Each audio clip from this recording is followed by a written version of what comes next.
Sabina is a vice president and currently head of technology marketing and communications at Goldman Sachs, the Wall Street firm. She is currently co-head of the Black Engineers Network at Goldman Sachs. Sabina also volunteers on various philanthropic foundations and initiatives, including Focus, UNICEF, as well as organizations that focus on children's education in Africa. She joined colleagues across Wall Street and other institutions to launch the first Ghana Investment Summit in 2017 to help channel global investment opportunities to Africa and promote Ghana as a gateway to investment in the region. I am delighted and honored to sit down with Sabina and get to know her outside of Wall Street. Hi, Sabina, how are you? I'm doing great, Barbara. How are you? Nice to be here with you.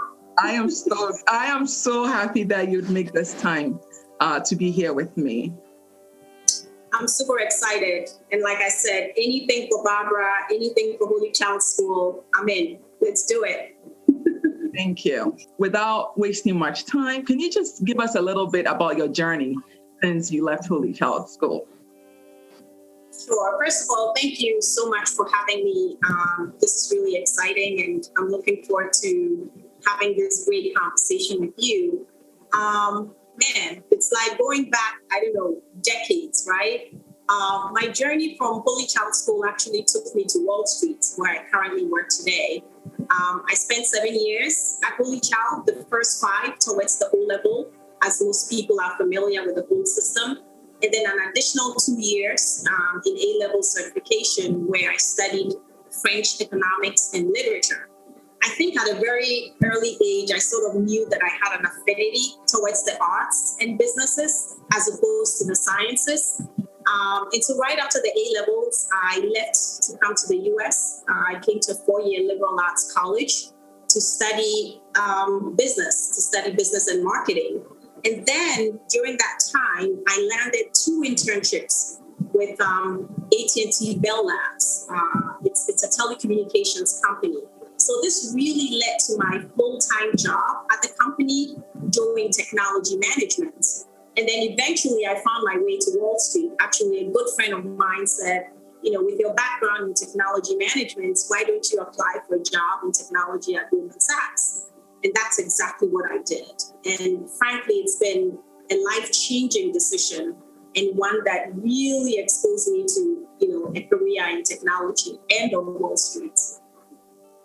I didn't know much about technology till I got here. And I was already at the age of, 19, 20.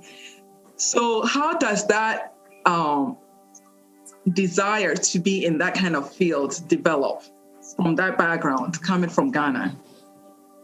I sort of think back to my, how my career interest, evolved. And 2 places really stand out for me. And interestingly enough, it's the library and it's the marketplace. And the marketplace, to be honest, I'm talking about Makola and Malata. For those of you that know Ghana well, the marketplaces are Makola and Malata. And every weekend, my mom, who's a school teacher, would take us to the library to borrow books. And we would write a book report for my mom, on top of what we already have to do in school. Every weekend, same thing. You either, go to the library or you accompany her to the market, to Malata or Makola. And I think something about those journeys to those 2 places influenced some of my career decisions. And it's kind of strange, but when you walk into a place like Makola and you see all these savvy businesswomen, they're doing trades, they're haggling, there's some camaraderie between them. And for me, there was something special about the way they were trading and how they were going about their business trying to make money. And in some ways, I think that's what led me to Wall Street, right? Because Wall Street is all about markets and it's all about trading. And so coming from, an African background and watching these Makola women trading and just going about their day-to-day activities, I think that's where I developed some form of fascination for the markets, for trades. And so I had to find the middle ground or the sweet spot between being an actual, trader and somehow also developing that affinity that I have for reading and writing. And so, funny enough, that led me to marketing and technology, and the magic, as people would say, always happens at the intersection of two loves. So here I am doing technology, marketing, and management for a Wall Street company that's all about markets and trades. And I look back and I think, that those journeys to the library, the writing of different book reports for my mom, going to the marketplace and seeing a beautiful woman, sitting there and trading. In some ways, I think that's what led me to where I am today in terms of my career. It's inspiring to hear that, because most people probably don't want to go to Makola, as you're saying, right? Or follow their pet mom. They had no choice, Barbara. I am glad you didn't have a choice, because look where it has landed you today. Hey, what a beautiful story. So hopefully we can all draw inspiration from that sometimes, our parents are forcing us to do things that we might not necessarily understand it's for our own best interest. Now, are there specific events or people who would have inspired you to succeed? I think about my family, definitely the education that I had in Holy Child, and my support network. And my family, honestly, I grew up in a household with well-educated parents. My father was an accountant. My mom was a school teacher. I had siblings who were super achievers. So it really meant that failure was not an option in that household, right? And so when you have a mother for a school teacher and you have to do book reports and homework for her, in addition to what you have to do in school, it is just the foundation and groundwork to do well. And then I think about my father and his own very quiet, disciplined way of parenting. It was a constant checkpoint in my own life. So I really never wanted to disappoint my father, especially. And I think that also drove me to work harder and to succeed in school. And that, in some ways, carried over into my professional life as well. My education at Holy Child, you know how it is. The discipline, the regimen, right? Everything is about academics and doing well. And there's this amazing sisterhood. Some of my best friends came through the Holy Child friendship and the years that we spent there, right? And so in so many ways, I think the Holy Child experience also helped in me being what I am and who I am today. And in some ways to this, you look back and I think that helped develop this strong network of people that have always grounded me throughout every single phase of my life and my career. At any point in time, I know I have friends that I can look up, to look to, who would basically ground me and give me the check on what I need to do and do well or do differently. And I also met an incredible guy who I'm lucky enough to be engaged to. And he's been really a rock for me and helping me and teaching me how to manage finances and think about the future, and basically how I can be a better person. So really, I think the family network, the family base, the education at Holy Child School, and my own support network, every phase of my career. Someone has been there who has advised and given me brutal, candid feedback, and you take that and you take that and take it as a way to improve yourself. And that's I honestly strongly believe that these three things have been instrumental in landing me where I am today. Okay. Now, you've said a lot, and I want to ask what some of the favorite, moments of this journey has been like. But I also want to ask how, you talked about support from family and from friends and from your lovely fiance. What has that journey of self-discovery been like? How do you know who to let in, who not to let in? And then we can transition to what some of those favorite moments of this journey has been like for you.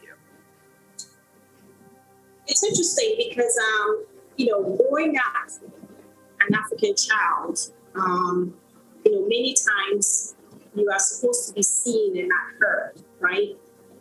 There are all these ways of bringing up African children. And for me personally, it sort of led to me being a natural introvert.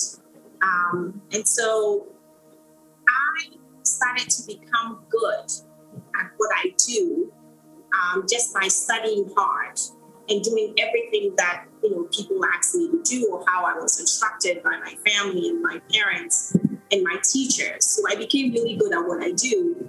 And then I also started becoming good for others.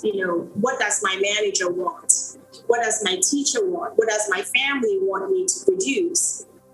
And in some ways, I realized that I was not asking, what does Sabina want, right? What is good for Sabina? And so I think over time, I sort of started to become, more selfish about my own needs and what I wanted to do. And now I think I just take great joy in being the kind of person that just has advocacy and empathy and compassion for people who are less advantaged than I am. I'm also beginning to realize that I have leverage and I have influence, and learning how can I use this leverage and my voice to become advocates for other people.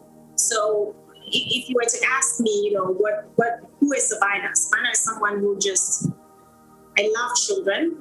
I love being able to make a difference for people, especially young children who are, up and coming and maybe finding their way into life and into careers. And maybe if I wasn't in a career in Wall Street and technology, I probably would be a school teacher like my mom. So watch out, you never know. We never know. Now, would you say, at any point, because I know you do a lot of philanthropic work and you went back home to, try and get people internships. Because I was going to ask, what have been some of your favorite memories of this journey? And you mentioned you love kids. So now I'm trying to tie in, does that have anything to do with, your giving back? Because I know you're also affiliated with other nonprofits that help with educating little ones back home. So is there a connection to your love for kids and your affiliated, philanthropic work? Yeah, I realized that a lot of the philanthropic work that I do has to do with children. And, the one in particular that's near and dear to my heart is the Focus organization. I don't know if you've heard about it. It's Foundation of Orthopedics and Complex Spine. And it was led by this really incredible doctor called Dr. Ohene Wachiaje.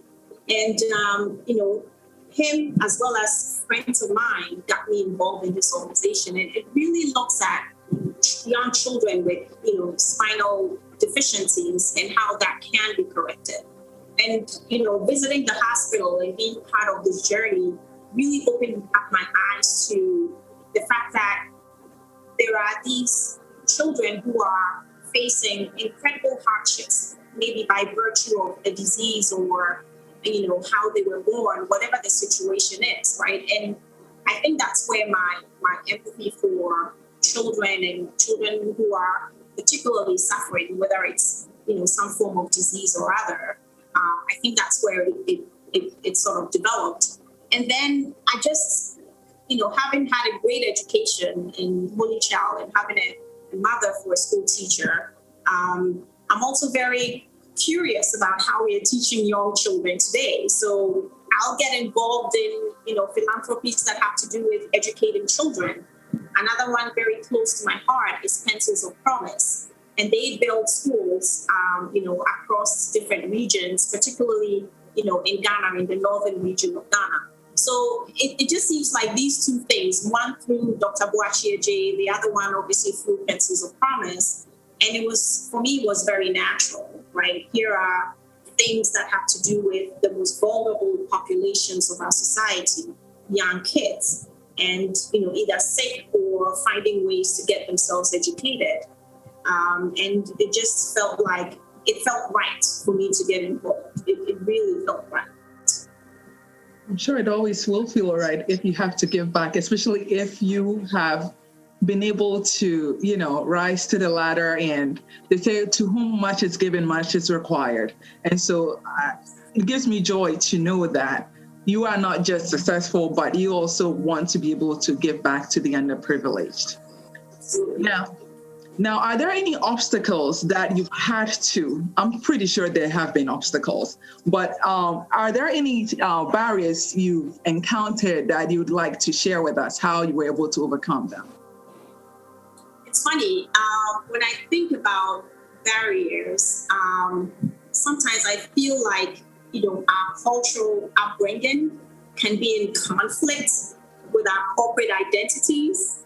And, I mentioned earlier that when you're growing up in Africa and it's, you've got to be seen and not heard, I realized that at some point in my career, I had to unlearn that, right? I had to unlearn that because in corporate America, if you don't speak up and speak out loudly, you will not be heard and you will be passed over all the time. And so it really became one of those things where I had to be very deliberate about speaking up and speaking loud and becoming my loudest advocate. And in some ways, it's in conflict with the way we're brought up, right? Children have to be seen and not heard. But there's so much also of my culture that I took with me, which is, just a deep respect for everyone and for authority. So even though I was learning now to be more loud about my work and loud about my intentions, I did it with some degree of respect, with some degree of understanding that there has to be mutual collaboration between you and the person that you are talking to. And so I just developed this natural ability to be able to draw people in, even those that did not agree with me and I did not agree with them. It's always about finding that middle ground and, what works for the mutual benefit of both people. But you just really have to speak up for yourself. And honestly, that was a difficult thing for me to do initially because I am a natural introvert, even though people may not really believe it. I am a super introvert, and I just had to push beyond that, the boundaries of my introvertedness, and really just get to a position of advocacy and speaking up for myself and looking up and saying, I exist and I'm here, right? I'm here, so pay attention. So, yeah. Now, that is something that I think we all come here and realize that there is a fine line between being humble. However, if you're doing the work, you also need to be able to make sure that you're not being passed over or just being seen and not heard. And I think speaking to a lot of women, we find that sometimes, the label of being an angry Black woman, when you try to just establish your own place. Clearly, you are a very lovely woman. The whole time I'm looking at you and I'm just like, she is so gorgeous with a beautiful smile.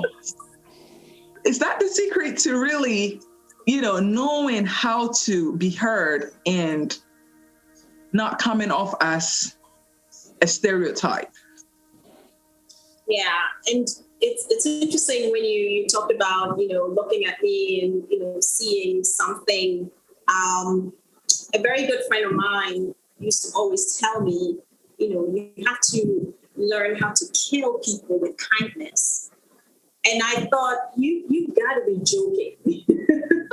Because in the corporate world where, there's a lot of really extroverted and, A-type personalities and people that just sort of get into your space and not always the best of ways, how do you kill people with kindness? How do you, pretend things aren't bothering you But I took that. I literally did. And, there was something about showing kindness and always smiling that I think really disarmed people.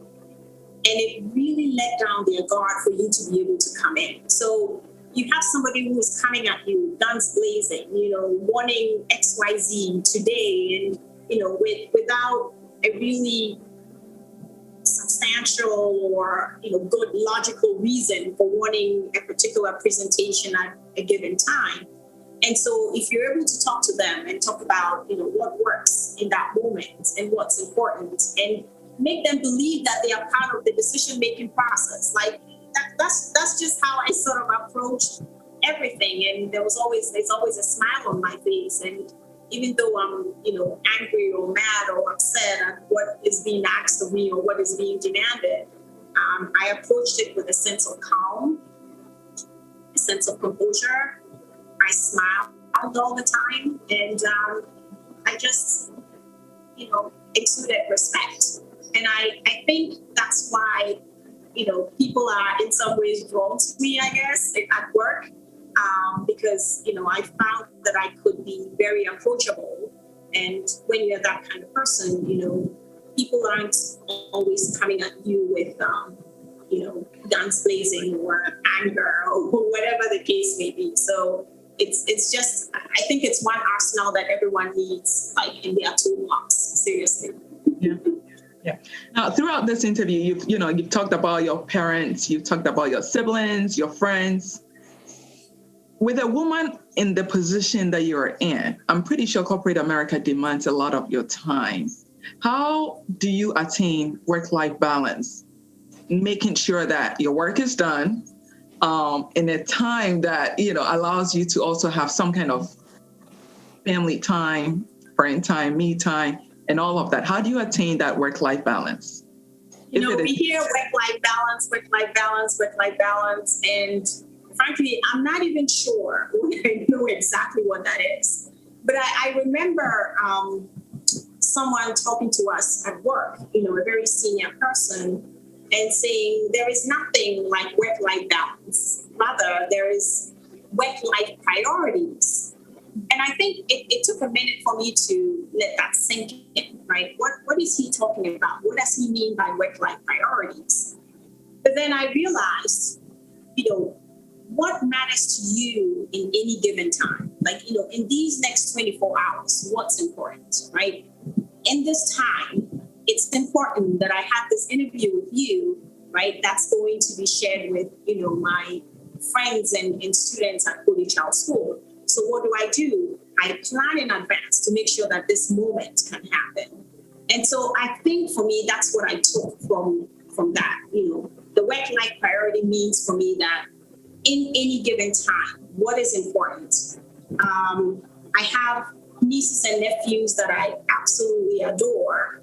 And if anything is happening in their schools that I can be a part of, that becomes my priority, right, in that given time. And so I've learned over the years to just either plan ahead to be able to make time for those priorities, or I tell myself, okay, family comes first.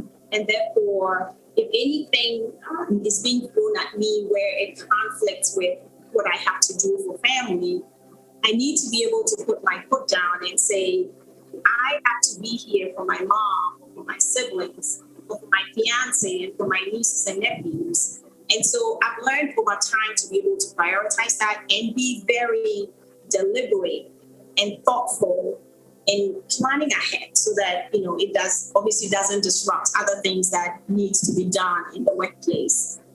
And that's really been how I've approached it, thanks to this person that gave us this real nugget and pearl of wisdom, it's work-life priorities, not necessarily work-life balance. Now, Sabina, I think many people who might be listening to this interview would say, well, it's very easy to say, right? Because right now, of course, you're a boss. Now, take us back to,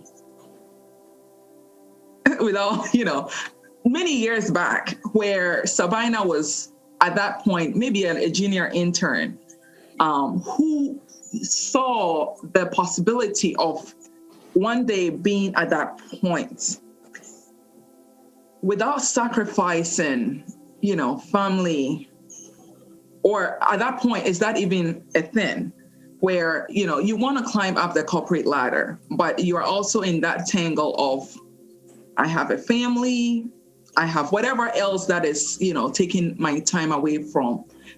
Is that still something that we will talk about at that point? Or we just have to work it through to get to a point where we say, well, I am where I am today, and so this is really what it is? I speak to interns that are coming to the firm. I speak to new people, analysts that are starting new in their career. And your priority in starting your career is really to be very good at what you do, because that's essentially going to be the badge that you wear. You can't come in on day one expecting that day two you can take off, right? And go, wherever you want to go.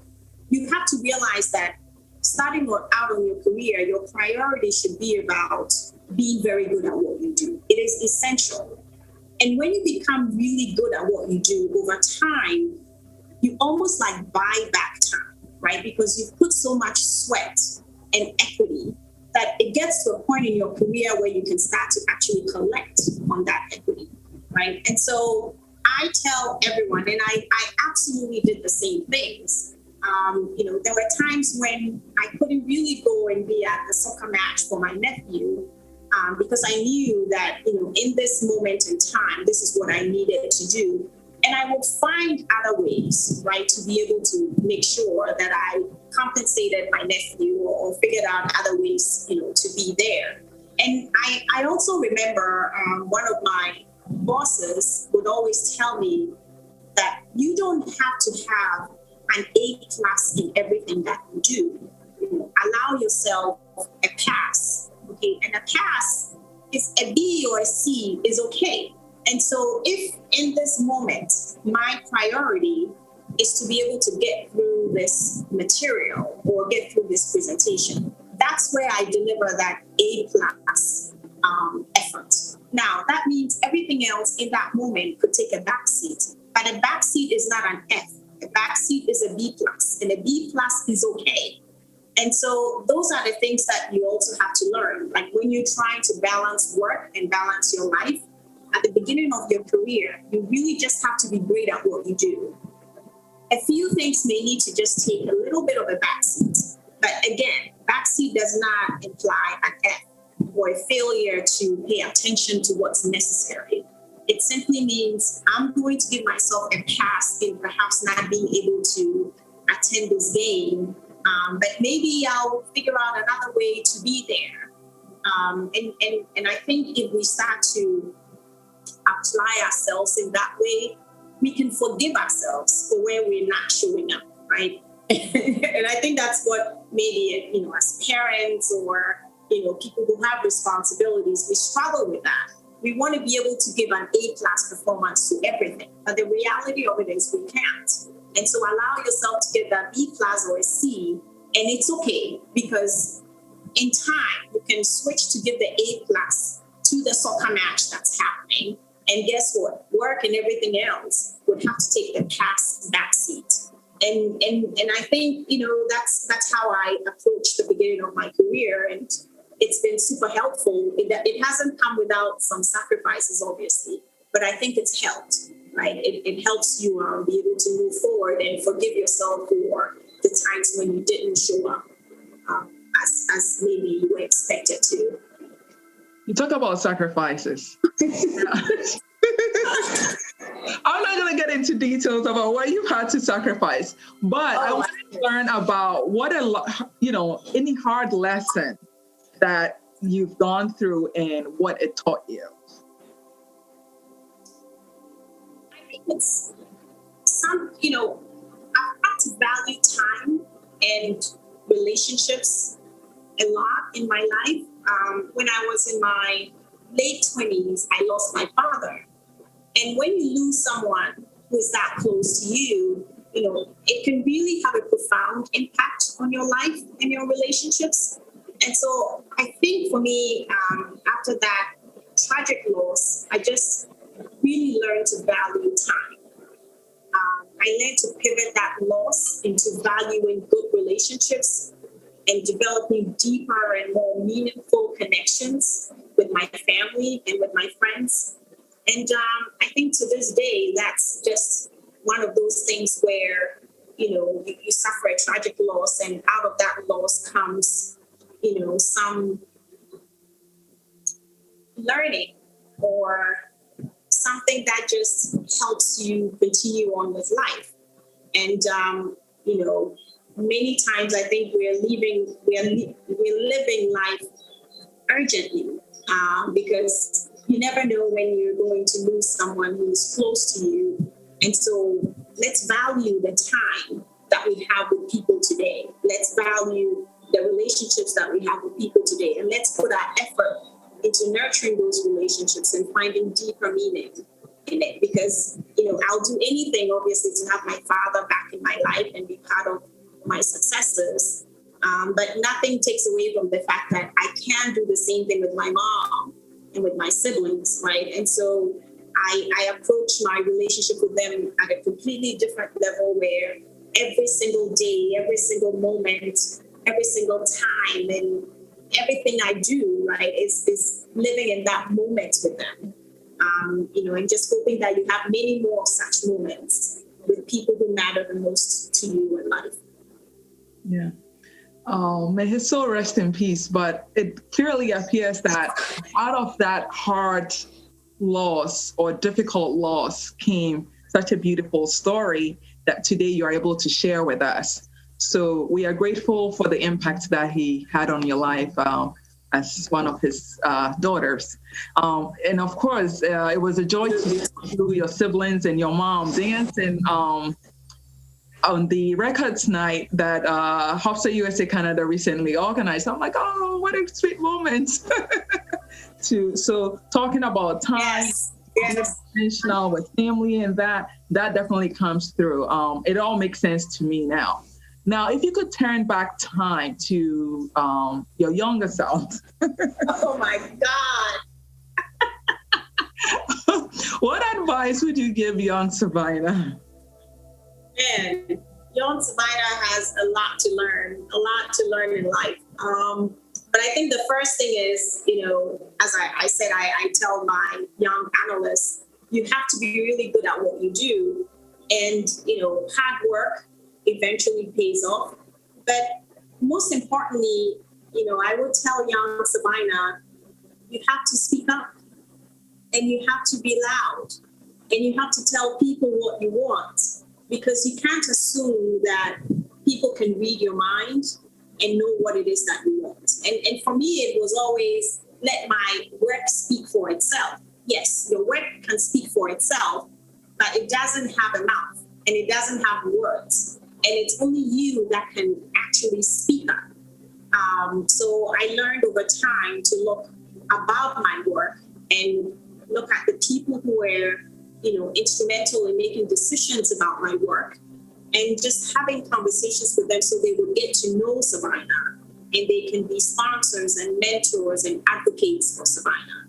And so I think that's one of the things that I would literally tell any young person, that we cannot read minds, right? I mean, we know what we want, but we also have to speak up about what we want and make sure that when we're speaking up, we are being heard, right? And so speak up, and I added in here, speak loud, as loudly as you can.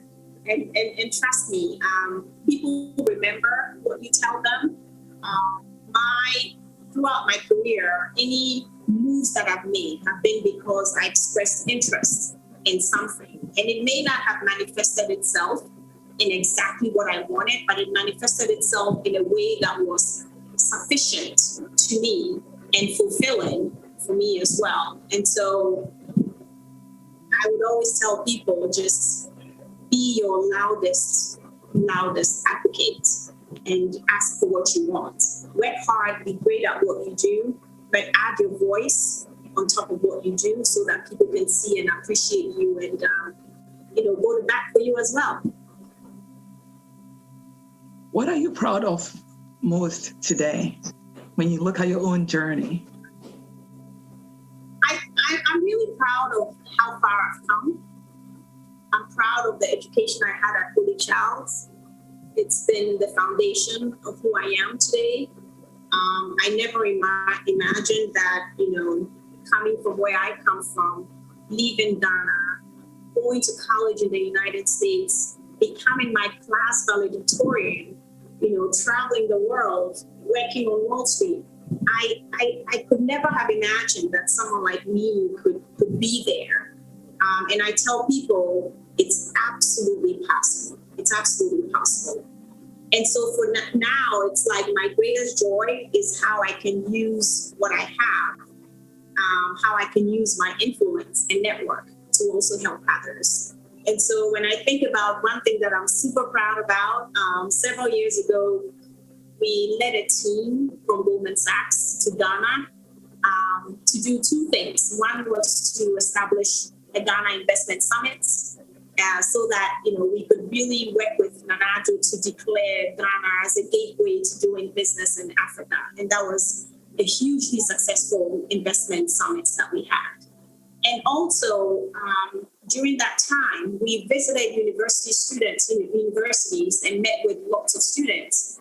And we were just exposed, as I already knew, the incredible amount of talent that we have on the continent.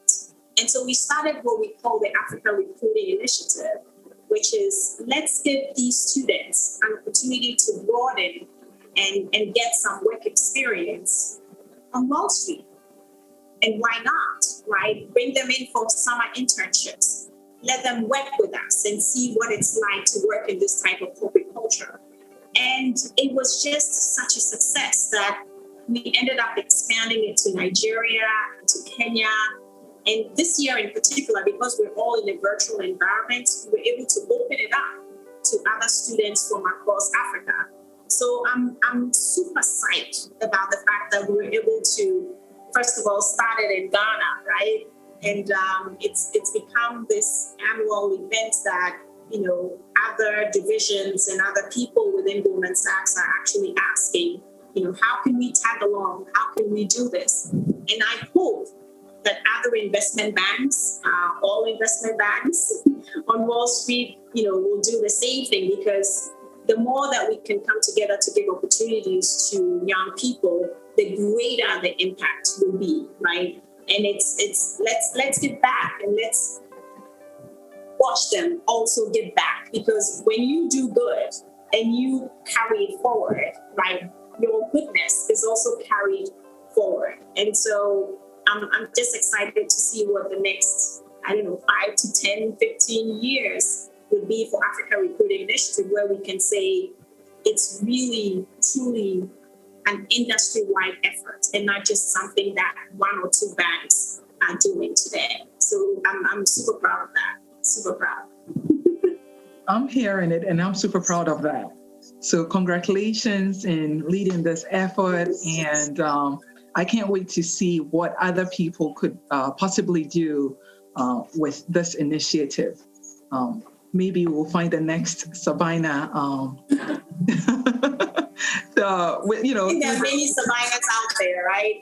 Pretty sure. And, if we can all do a small part, I think together we can just be very impactful to everyone. So let's not limit ourselves to just, doing it for just Holy Child. We can do it for everyone else. And where we are today, let's use, the companies we work for, to see the beauty of the place we come from, and teach them that, there is potential and there's talent and there's, everything that, you can nurture in children who are growing up in Africa. So I think we can all do that, all of us.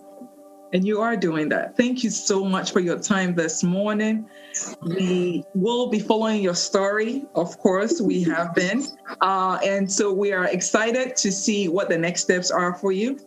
And we can't wait to, follow along. Thank you so much.